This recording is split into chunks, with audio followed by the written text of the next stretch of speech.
Hi, ProScot's director again, John Macdonald. Welcome to the Pleasure Dome. Okay, we said we were going to develop these key points that I was making the other day. Now, you will see here that I scribbled some notes down for you all this morning, and this is my mad notes that I've scribbled. I think if I showed you that lot, it'll probably fry your brain. So what I'm going to do is break that all down bit by bit. So if you see me looking at the book, that's because I've scribbled that down this morning. Right, what I'm going to do is I'm going to break this down into sections for you. There's an awful lot into motorcycle riding and roadcraft and bike control, and to try and put all that together in a 3-minute video is now impossible. It's just not going to happen. So I'm going to have to break it down into shorter videos. So what I'm going to do here first of all is I'm effectively going to break this down into 7 steps for motorcycle riding, and these are the 7 steps that I use on my training courses. Alright, so let's tell you what these steps are then. Number 1 is you and your bike. Number 2, and within 2 I've actually created a number of steps, 2 to step 6 with everything included in between, and I'm calling this planning. Alright, I'm calling this I'm calling this the system of control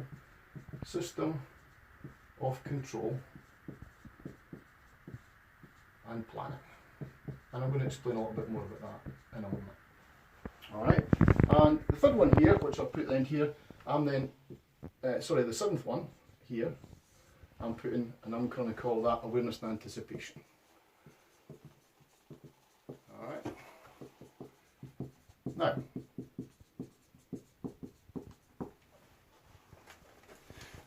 let's take number 1 here. You need to be in the right place yourself.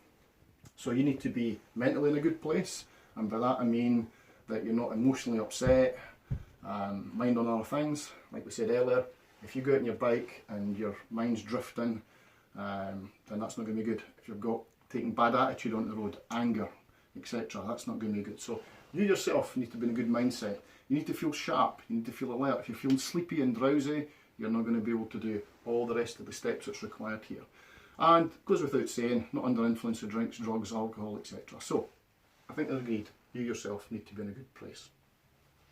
And you also need to feel confident as a rider. Alright? Now, to be able to put all this into place, you need to be a confident rider. So, there's a lot that depends upon you as the rider. And without that, the rest of it is going to fall apart. Now, the next bit is your bike. There's lots of different bikes out there. Cruiser bikes, sports bikes, adventure bikes, and every bike's got its own characteristics, it's got its own limitations. Some bikes brake better than others, some bikes can go around the corners better than other bikes, lean further over, etc, etc.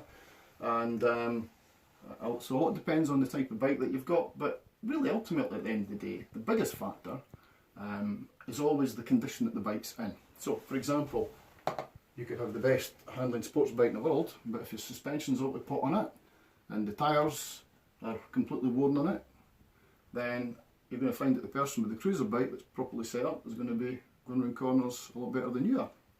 So, I think we agree then that the bike has got to be mechanically sound. We said that the other day there. So, tyres, right tyre pressures, the right tyres for the bike, the right size for the bike, etc, etc. Suspension working well, properly set up for you, for your weight, especially if you're going 2-up carrying pulling passengers, for example. And the bike properly maintained as well, and by that I mean, I said the other day there, your chains, your sprockets, etc, your wheel bearings, in other words, all the mechanics of the bike, alright, all the mechanics of the bike, so that's got to be right, okay.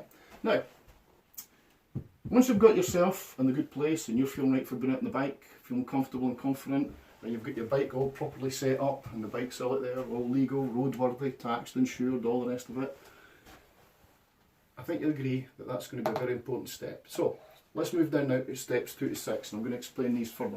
This is going to be the system of motorcycle control. Roadcraft is based on a system of motorcycle control, and I'm going to break this down into phases or stages, it depends what you want to call, but it basically generates a systematic approach to your riding and allows you to deal with all hazards systematically. And it could be any type of a hazard, from a bend, as we were talking about just now. It could be bends, could be junctions, roundabouts, traffic lights, pedestrian crossings. It could be road surface issues, weather issues. And these hazards are broken down into different groups.